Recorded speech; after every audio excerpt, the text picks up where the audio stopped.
¿Sabes cómo es realmente la vida para aquellos que eliminan a Dios del panorama y dejan de pensar en su futuro? Un filósofo de la Universidad de Oxford, miembro del Parlamento británico y un escritor bien conocido en sus propias palabras, la vida era genial, con un pequeño problema. Cito, en medio de todo estaba abrumado, casi literalmente por una sensación de mortalidad. El darme cuenta me golpeó como una grúa de demolición, ya que inevitablemente iba a morir. Muerte, mi muerte, destrucción literal. Era totalmente inevitable, y lo había sido desde mi concepción. Nada que pudiera hacer ahora o en cualquier otro momento haría alguna diferencia, ni nunca podría hacerlo en otro momento de mi vida. A los ojos de la eternidad, la vida humana es apenas un parpadeo. La muerte estará sobre nosotros antes de darnos cuenta, y una vez muertos será para siempre. ¿De qué sirven las cosas que haya hecho cuando haya caído en la nada completa por el resto de la eternidad? ¿Qué importan las cosas que otros hagan cuando ellos también sean nada por la eternidad? Si el vacío es el destino permanente de todos nosotros, todos los valores y toda cosa significante son simples pretensiones, con el propósito de continuar nuestro pequeño juego humano, como niños disfrazados. Escribió muy elocuentemente sobre su lucha contra la falta de sentido, el darse cuenta de que no importa lo que haya hecho o hiciera, no significa nada cuando caes en la nada por la eternidad. Si se casó o no, si tenía libros para vender, si fue miembro del Parlamento, ¿qué importa? ¿Cuál es la diferencia? Dijo que no habría diferencia cuando muera. Y no habría diferencia si nunca hubiera nacido. Y que en cualquier caso ser eternamente lo que hubiera sido si nunca hubiera nacido. No había razón en nada de eso, no tenía sentido en nada de eso, y que al final todo fue nada. Escribió un libro llamado Confesiones de un filósofo, y escribió después todos estos años de buscar y pensar, estoy tan desconcertado ahora por las grandes cuestiones metafísicas de mi existencia como cuando era un niño. De hecho, más, porque mi entendimiento de las profundidades y dificultades de esas preguntas son ahora mayores. Muchos tratan de ignorar esta realidad al no pensar en ello solo pasando por la vida, pero sin Dios, esa es la única realidad que existe. A menos que puedas responder al problema de la muerte, no puedes responder al problema de la vida. La muerte es el gran neutralizador, el destructor. Clifford Goldstein escribió un artículo en la revista Adventista el año pasado. Frente a estudiantes de una universidad secular de California, hablé de la existencia de Dios. Dije que cuando tenía la edad de la mayoría de ustedes y sin creer en Dios, a veces cuando algo me hacía pensar que tal vez Dios sí existe, siempre sacaba la idea de mi cabeza. ¿Por qué? Porque algo me decía que si Dios existe, entonces, considerando cómo vivía, estaba en serios problemas. Dice, el estado de ánimo cambió instantáneamente. Docenas de conciencias en sincronía rechinaban los dientes. Era casi como si la temperatura en la habitación se elevara debido a la fricción de esos rostros repentinamente incomodados. ¿Sabes? Incluso aquellos que no quieren pensar en eso, de vez en cuando la conciencia surge y nos vemos obligados a pensar incluso por un momento. Un ateo dijo esto: quiero que el ateísmo sea verdad y me complica el hecho de que algunas de las personas más inteligentes e informadas que conozco son creyentes. No es solo que no creo en Dios, naturalmente espero tener razón en lo que creo, es que espero que no exista Dios. No quiero que haya un Dios, no quiero que el universo sea así. Creo que es una admisión increíblemente honesta, porque si Dios existe, eso viene con implicaciones morales. Si Dios existe, entonces hay un poder moral trascendente que tendremos que enfrentar. Y la mayoría de la gente siente que no están listos para lidiar con eso. La verdadera razón por la que ha llegado a ser tan popular en nuestro mundo la evolución es porque ofrece un escape temporal de una conciencia incomodada. Y Pablo escribió sobre esas personas. Está en el libro de los Romanos. Si estás escuchando esto en casa y quieres revisar tu Biblia y seguirla, te recomiendo que lo hagas. Romanos 1:20 al 22. Porque las cosas invisibles de Él se hacen claramente visibles desde la creación del mundo, siendo entendidas por medio de las cosas hechas, de modo que no tienen excusa. Pues habiendo conocido a Dios, no le glorificaron como a Dios, ni le dieron gracias, sino que se envanecieron en sus razonamientos, y su necio corazón fue entenebrecido. Profesando ser sabios, se hicieron necios. Entonces, ¿estás agradecido hoy? ¿Estás agradecido de no tener que escribir o decir lo que acabo de leer? ¿Estás agradecido de que tengamos una solución lógica y razonable a la aparente falta de sentido de la vida? Y esa respuesta también está en el libro de Romanos, en Romanos capítulo 8, versículos 1 y 2. Ahora pues, ninguna condenación hay para los que están en Cristo Jesús, los que no andan conforme a la carne, sino conforme al Espíritu, porque la ley del Espíritu de vida en Cristo Jesús me ha librado de la ley del pecado y de la muerte. La respuesta es: estoy cubierto por la justicia de Cristo. La única justicia que puede quitarme la culpa profundamente arraigada, porque sabemos lo que es tener culpa ardiendo dentro de nosotros, y esa culpa debería llevarnos a Él, debería llevarnos al pie de la cruz, y arrodillarse ante nuestro Salvador crucificado y reclamar su gracia es nuestra única esperanza. Así que esta noche quiero tomar un tiempo reflexionando sobre el único que nos da esperanza cuando las cosas parecen desesperadas, quien ofrece la salida o a la falta de sentido. Creo que solo podemos maravillarnos acerca de lo que sabemos sobre el Creador, el ser más exaltado en todo el universo. El mayor del universo se convirtió en lo más bajo de lo bajo y murió la muerte del pecador, para que ningún pecador tenga que morir esa muerte.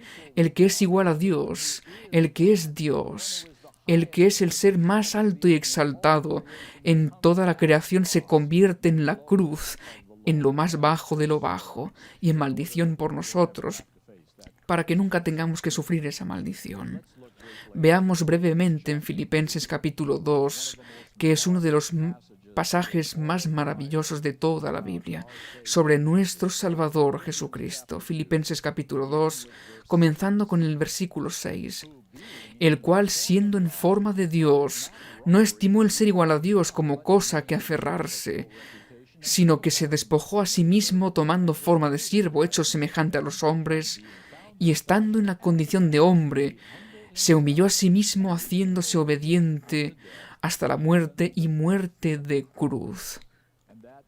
Y esa cruz no fue una muerte ordinaria, no fue una muerte de mártir, fue una experiencia totalmente diferente. Ellen White escribió esto en El deseado de todas las gentes, página 25.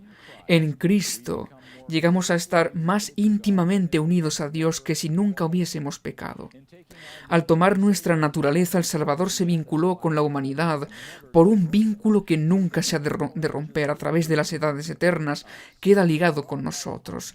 Dios había adoptado la naturaleza humana en la persona de su Hijo y la llevó al más alto cielo, y es el Hijo del Hombre quien comparte el trono del universo.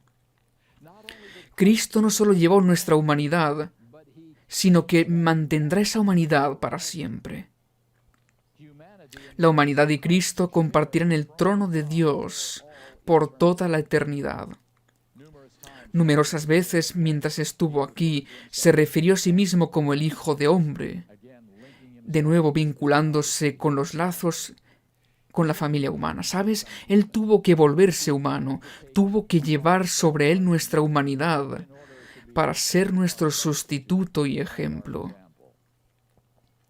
Un texto que quiero leer ahora está en el libro de Hebreos, Hebreos capítulo 2, describiendo a quién tomó nuestro lugar. Hebreos capítulo 2, comenzando por el versículo 14 hasta el versículo 18.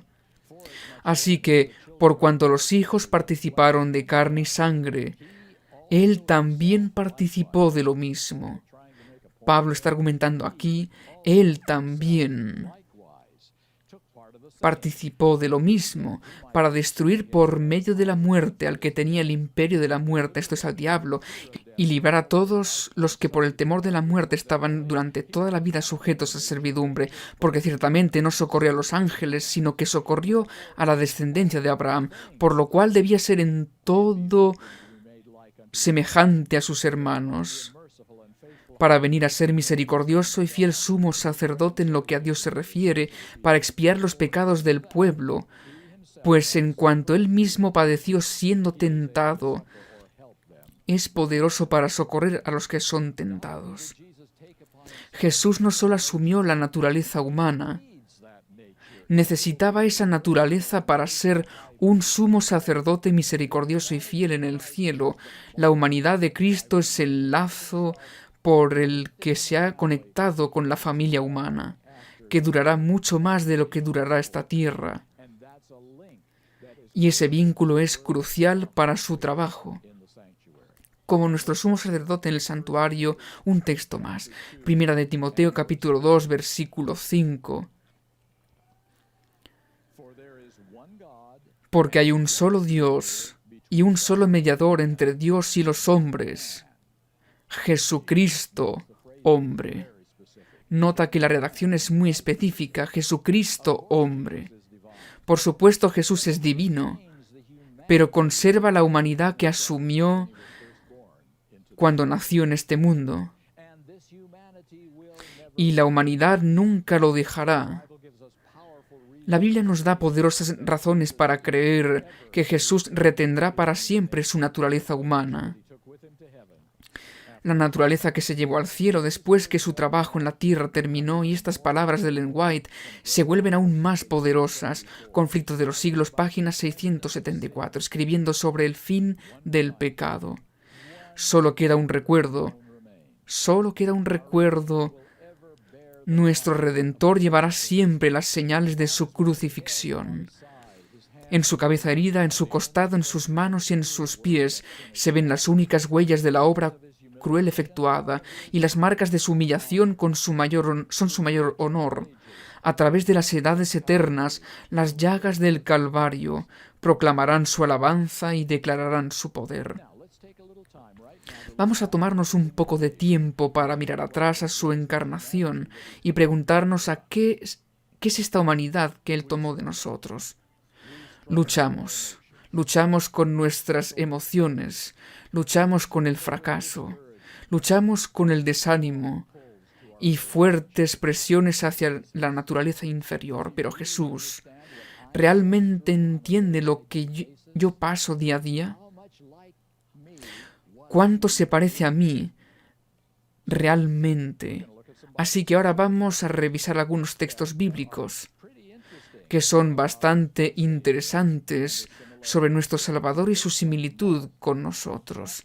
El primero es Marcos capítulo 3 y los primeros 6 versículos. Marcos capítulo 3, comenzando con el versículo 1. Otra vez entró Jesús en la sinagoga y había un hombre, y tenía seca una mano, y le acechaban para ver si en el día de reposo le sanaría a fin de poder acusarle. Entonces dijo al hombre que tenía la mano seca: levántate y ponte en medio. Y les dijo: ¿es lícito en los días de reposo hacer bien o hacer mal, salvar la vida o quitarla? Pero ellos callaban.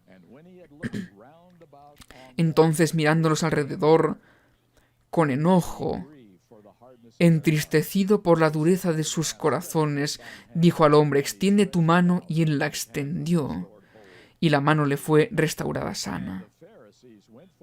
Y salidos los fariseos tomaron consejo con los herodianos contra él para destruirle. Ahora seamos muy claros. Esto no es una rabieta. Cuando los mira con enojo, esto es el enojo legítimo, ya que el nombre de su padre está siendo deshonrado, y su dolor por su ceguera deliberada y su odio asesino. Probemos con otro. Estos son solo algunas páginas atrás. Mateo 26, 37 y 38. Esto es en el Getsemaní. Y tomando a Pedro y a los dos hijos de Zebedeo, comenzó a entristecerse y a angustiarse en gran manera. Entonces Jesús les dijo: mi alma está muy triste hasta la muerte. Quedaos aquí y velad conmigo. Y encontré una declaración muy interesante en el Antiguo Espíritu de Profecía, tomo 3, página 94. Los discípulos le habían visto deprimido con frecuencia. Así que desanimarse por no ver las cosas que te gustaría ver desanimaba a Cristo. Entonces está Juan capítulo 13. Estamos preguntando cuánto se parecía a nosotros en su diario vivir. Juan 13, versículo 21. Habiendo dicho Jesús esto, se conmovió en espíritu y declaró y dijo: de cierto os digo, que uno de vosotros me va a entregar. Ahora, esa palabra de que estaba turbado en espíritu es la misma emoción que los discípulos sintieron al ver a Jesús caminando en el agua y no sabían quién era. Es la misma emoción que sintió Herodes cuando los magos preguntaron por un rey recién nacido. La palabra significa ansiedad o incertidumbre o miedo. Jesús no sabía lo que le deparaba el futuro, excepto cuando el Padre le revelaba partes.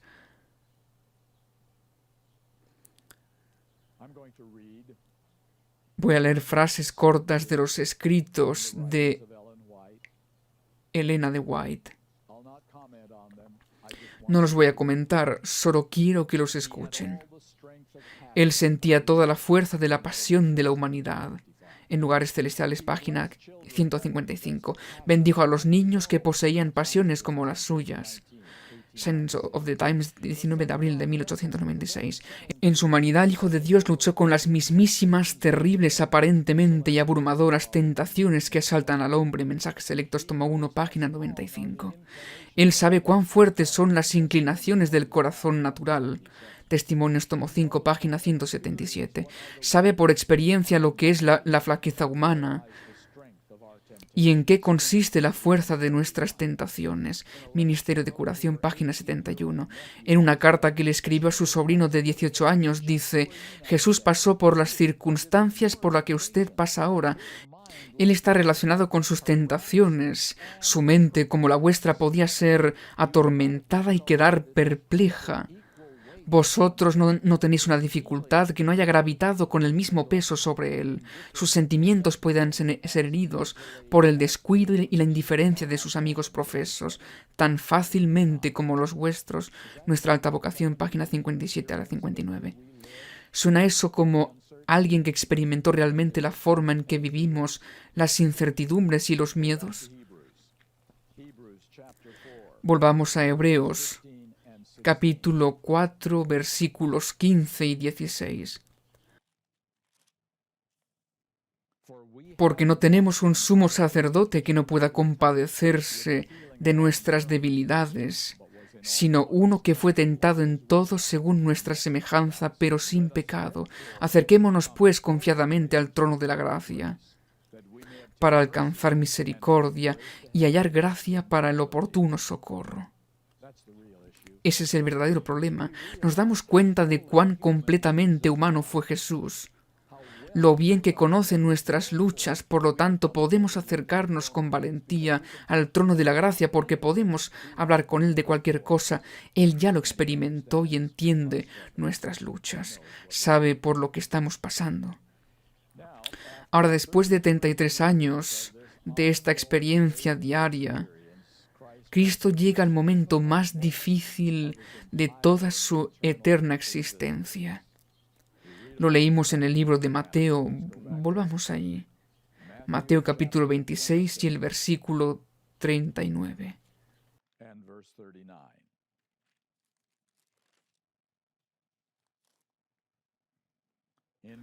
En el Getsemaní, yendo un poco adelante, se postró sobre su rostro orando y diciendo: Padre mío, si es posible, pase de mí esta copa, pero no sea como yo quiero, sino como tú.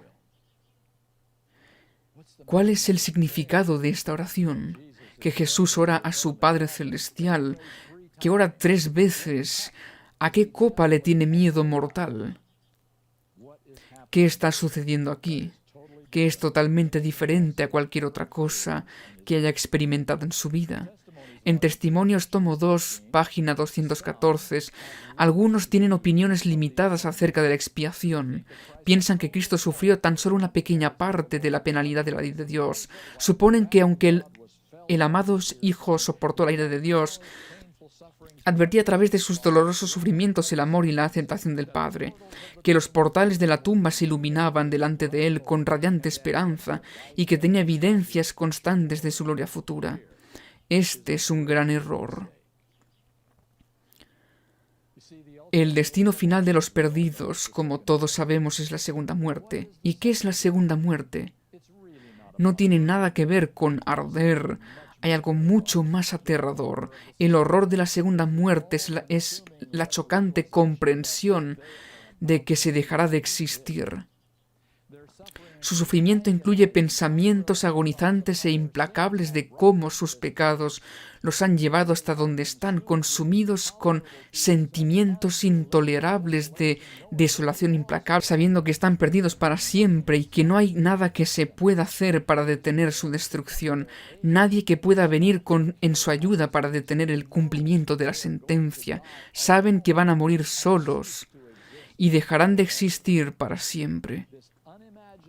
Este precio inimaginable fue el precio pagado por nuestra salvación, amigos y amigas. El párrafo más increíble que creo haber leído en el libro del deseado de todas las gentes está en la página 753. Mientras estaba en la cruz, el Salvador no podía ver a través de los portales de la tumba.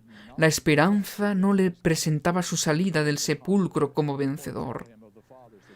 Ni le hablaba de la aceptación de su sacrificio por el Padre. Temía que el pecado fuese tan ofensivo para Dios que su separación resultase eterna. Sintió la angustia que el pecador sentirá cuando la misericordia no interceda más por la raza culpable. Era la ira del Padre sobre él como sustituto del hombre. Fue lo que hizo tan amarga la copa que bebía y quebró el corazón del Hijo de Dios. Al sentir el Salvador que él se retiraría, el semblante divino en esta hora de suprema angustia, atravesó su corazón un pensar que nunca podrá comprender plenamente el hombre. Tan grande fue esa agonía que apenas le dejaba sentir el dolor físico. Ahora esto es muerte por crucifixión, una de las muertes más dolorosas jamás concebidas, y apenas lo sintió. Algo dramático está pasando aquí. Volvamos a Mateo capítulo 27, versículo 46. Cerca de la hora novena, Jesús clamó a gran voz diciendo: Elí, Elí, lama sabactani, esto es: Dios mío, ¿por qué me has desamparado? Comentarios de Ellen White en Signs of the Times, 14 de agosto de 1879. Dudas, palabra clave. Las dudas desgarraron su alma con respecto a su unidad con el Padre. Dudas sobre si estaba totalmente en manos de su Padre, haciendo la voluntad de su Padre. Este es el Hijo de Dios, el Hijo del Hombre, cuestionándose si vería a su Padre otra vez. Su ansiedad, su incertidumbre es real, porque está pasando por la experiencia de la segunda muerte. Está muriendo la segunda muerte en la que toda esperanza se ha ido. Mis hermanos y hermanas, nuestro Salvador eligió la muerte, incluso la muerte eterna sobre la vida sin nosotros. Cristo nos amó lo suficiente para morir para siempre si eso fuera necesario. Esa es la copa que tenía miedo de beber. Hay otro aspecto que no se valora completamente. ¿Dónde estuvo el Padre durante esta experiencia? ¿Qué estaba pasando allí? A partir de Manuscritos Liberados, tomo 12, página 407, en la hora más oscura, cuando Cristo soportaba el mayor sufrimiento que Satanás podía hacerle para torturar a su humanidad, su Padre le ocultó su rostro de amor, consuelo y piedad. En esta prueba su corazón se rompió. Durante esas horas de la tarde, el Padre estaba allí, estaba al lado de su Hijo, pero debido al pacto que había hecho en el pasado eterno, el Padre debía ocultar su presencia de Jesús. Durante su sufrimiento, no le debía tender la mano a Jesús porque la salvación de la raza humana dependía del control del Padre en ese momento. El Padre debía ejercer una moderación divina infinita para controlar su infinito deseo piadoso de extender sus brazos y ayudar a su hijo moribundo y asustado que sufre. Jesús no debía tener conciencia de la presencia del Padre, ni el lazo eterno de amor que había entre ellos desde la eternidad, porque Jesús estaba muriendo la segunda muerte, la que no tiene esperanza. El amor divino del Padre para ti y para mí contuvo el impulso abrumador del Padre por ayudarlo y sostener a Jesús en sus brazos y asegurarle que estaba con él en ese momento. Pero Dios no podía, no lo haría, porque todos nos hubiéramos perdido. Qué dolor debió soportar el Padre en su corazón, viendo a su amado e inocente Hijo, sintiendo que había sido abandonado y lo dejó solo. Cómo el Padre retuvo su mano divina será el estudio de los redimidos por toda la eternidad. A veces olvidamos que la expiación es el sufrimiento de la divinidad. El Padre, el Hijo y el Espíritu Santo compraban nuestra redención. Ha habido solo una vez en toda la eternidad que hubo una ruptura de la divinidad. Solo una vez el vínculo eterno entre ellos fue cortado. Solo una vez el trío eterno fue obligado a experimentar el abandono total y la separación, una separación que literalmente rompió el corazón del Hijo de Dios. En Manuscritos Liberados, página 93 de 1899, era necesario que las terribles tinieblas se cernieran sobre su alma a causa de la retirada del amor y el favor del Padre. Pues estaba en el lugar del pecador, y esta oscuridad la debe experimentar todo pecador. El corazón de Dios anhelaba con el mayor dolor cuando su Hijo, el que no tenía culpa, sufría el castigo del pecado. Esta separación de los poderes divinos no volverá a producirse en las edades eternas. Y recuerda, a lo largo de toda esta experiencia donde Jesús tuvo que tomar decisiones, no se salvó a sí mismo, incluso cuando temía perderse para siempre. Sabía que podía gritar «Basta, que la raza pecadora perezca» y cada ángel en el cielo vendría a su rescate. Recuerda que este es Dios, nuestro Creador. Nunca hubo un momento en el que Él no existiera. Pero si Jesús hubiera bajado de la cruz y se salvaba a sí mismo, la raza humana se habría perdido. Y por supuesto, mientras colgaba de la cruz, Satanás continuó tentándolo, lanzándole pensamientos desalentadores, tales como habrá muy pocos que aceptarán tu muerte. ¿Por qué molestarse?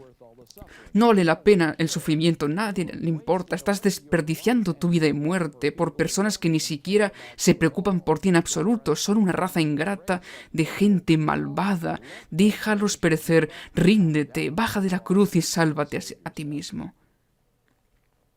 El dolor emocional que el Hijo de Dios soportó al sentir la desaprobación de su Padre por la inmundicia y vergüenza de los pecados del mundo que descansaban sobre sus hombros, de la angustia de un alma en ausencia de misericordia y no poder sentir la presencia de su Padre. Esto es lo que rompió el corazón del Hijo de Dios, literal y completamente. Muy simple. Jesús eligió la muerte sobre la vida sin nosotros. No quería ser Dios si no podíamos estar con Él. Dios eligió no existir para siempre, si eso es lo que haría falta para que nosotros vivamos para siempre. ¿Ves por qué la prueba de la cruz fue la mayor victoria que este universo ha presenciado o alguna vez verá? La muerte de Jesús fue la muerte por fe y su victoria. A lo largo de las horas más oscuras de su existencia en la cruz, Jesús tuvo que confiar en su anterior conocimiento de su relación con su Padre, y eso fue lo que lo sostuvo. Mientras soporto el sentimiento de desaprobación de Dios y separación, estoy tan contento de que el deseado de todas las gentes, página 753, continúa solo 3 páginas después, en la página 756, entre las terribles tinieblas aparentemente abandonado de Dios, Cristo había apurado las últimas heces de la copa de la desgracia humana. En esas terribles horas había confiado en la evidencia que antes recibiera de que era aceptado por su Padre. Conocía el carácter de su Padre, comprendía su justicia, su misericordia y su gran amor. Por la fe, confió en aquel a quien había sido siempre su placer obedecer, y mientras sumiso se confiaba a Dios, desapareció la sensación de haber perdido el favor de su Padre. Por la fe, Cristo venció. Estoy tan contento de que el Padre le permitió tener esa seguridad al final de que había ganado y que la victoria era suya.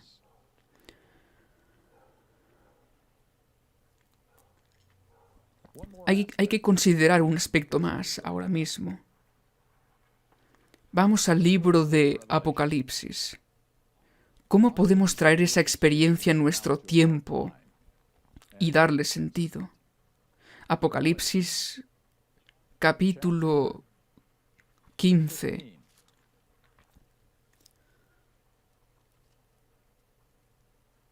Versículo 2. Vi también como un mar de vidrio mezclado con fuego, y a los que habían alcanzado la victoria sobre la bestia y su imagen y su marca, y el número de su nombre en pie sobre el mar de vidrio, con las arpas de Dios, y cantan el cántico de Moisés, siervo de Dios, y el cántico del Cordero. ¿Cuál es esa canción? La canción de Moisés y del Cordero. Bueno, averigüemos qué tiene que ver Moisés aquí. Volvamos al libro de Éxodo y vamos a ver el capítulo 32. Éxodo, capítulo 32.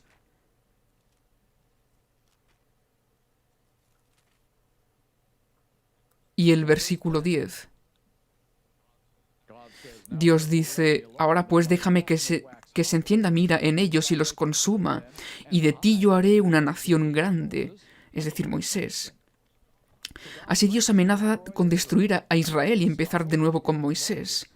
Hagamos esto bien, hagámoslo mejor. Y Moisés le suplica a Dios para no darle a las naciones paganas oportunidad para ridiculizar al Dios que libera a su pueblo del cautiverio solo para cansarse de ellos y exterminarlos en el desierto. Y el resto de la historia se encuentra en los versos 31 y 32. Entonces volvió Moisés a Jehová y dijo: te ruego, pues este pueblo ha cometido un gran pecado, porque se hicieron dioses de oro, y que perdones ahora su pecado. Y no se conforma con eso. Y si no, ráeme ahora de tu libro que has escrito. Moisés, lo creas o no, está pidiendo la muerte eterna si el carácter de Dios se desacredita y se arruina. Así que Moisés y Cristo comparten una cosa en común: la muerte eterna es preferible al fracaso del plan de redención de Dios. el canto de Moisés y el Cordero para la última generación, el remanente. Lo que es importante para ellos no es su vida eterna, su esperanza del cielo, sino la vindicación del carácter de Dios y el éxito del plan de salvación. ¿Ves cómo esto cambia todo? Y me refiero a todo en nuestra experiencia religiosa.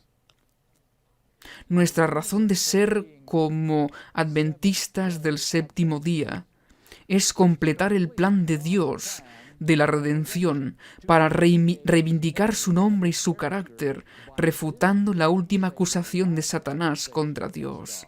¿Y cuál es esa? Que a los pecadores activos con naturalezas caídas no les es posible obedecer a Dios al 100% de las veces. Esa es su última acusación. El Evangelio simplemente no tiene tanto poder. Entonces, nuestra motivación para resistir la tentación y vencer el pecado no es nuestra esperanza para el cielo o nuestro miedo al infierno. No estamos tomando decisiones diarias y preguntándonos lo que está bien o mal, porque nuestro deseo es de ser salvos. Nuestra motivación para ser el remanente y guardar los mandamientos de Dios es la última pieza en el puzzle del plan de redención de Dios.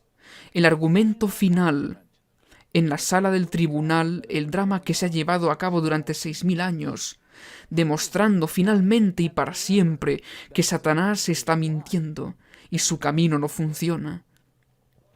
Nuestras decisiones sobre lo que está bien o lo que está mal, tanto individual como corporativamente como iglesia, no se basan en lo que está permitido por la misericordia de Dios y nuestra dureza de corazón, sino que probará que Dios tiene razón y que Satanás está equivocado. Esto es todo lo que nos importa.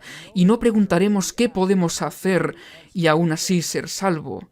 Nuestro único anhelo será siempre reivindicar el nombre de Dios. Abandonaremos para siempre la búsqueda de lo mínimo necesario para ser salvo. Ahora queremos saber y hacer lo que honra a Dios. Eso es todo lo que importa. Después del cierre de la gracia pasaremos por miedo y ansiedad, pero no será miedo a que nos perdamos. Temeremos estar tergiversando a Dios de alguna manera. Ese es el miedo que tendremos como lo tuvo Jesús. Cuando llegamos al punto, mis amigos, que preferiríamos ser borrados del libro de la vida y entrar en la eterna inexistencia que empañar el nombre de Dios de alguna manera, entonces aprenderemos la canción de Moisés y del Cordero. Una canción que ninguna otra generación se le ha pedido que aprenda, y ninguna otra generación la aprenderá jamás. El canto de los 144.000 que siguen al Cordero exclusivamente, sin más incursiones a la tierra de Satanás, ya sea sabiendas o lo creas o no, sin saberlo.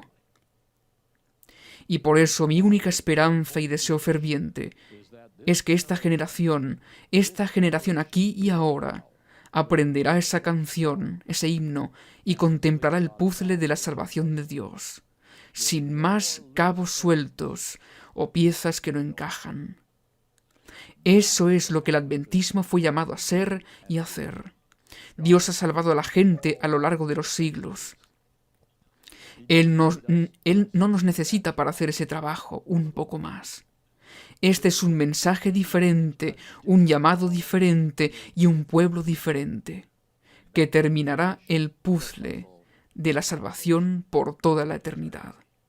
Y aún nuestro trabajo no está hecho, porque una vez que hemos caminado con Dios sobre el mar de vidrio, seremos enviados a otra misión.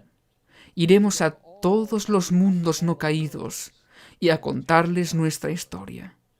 En el peor caso de todas las posibles situaciones, Dios proporcionó inimaginable ayuda y poder y fuerza. Y ahora el universo está seguro por el resto de la eternidad, debido a esta demostración final. Eso es el adventismo, amigos. Eso es lo que el adventismo siempre ha sido y siempre será. Oremos. Padre Celestial, estamos tan agradecidos de que no tenemos que hablar las palabras del filósofo, que no encontró ningún propósito ni significado en nada de lo que hizo, pero gracias a la venida de Jesucristo a este mundo, y que murió la segunda muerte, la lucha por la separación, porque estaba dispuesto a hacer todo lo necesario para reivindicar el nombre de su Padre, que tenemos la oportunidad de hacer lo mismo, que tendremos esta oportunidad, y lo único que importa es completar el puzzle. Gracias, Señor, por tus promesas, por tu misericordia, por tu gracia, y por permitir que esto suceda por el libre albedrío, para que en el universo pueda ver que nada ha sido coaccionado o predeterminado. Gracias, Señor, alabamos tu nombre, esperamos verte pronto en un lugar mejor. En el nombre de Jesús oramos. Amén.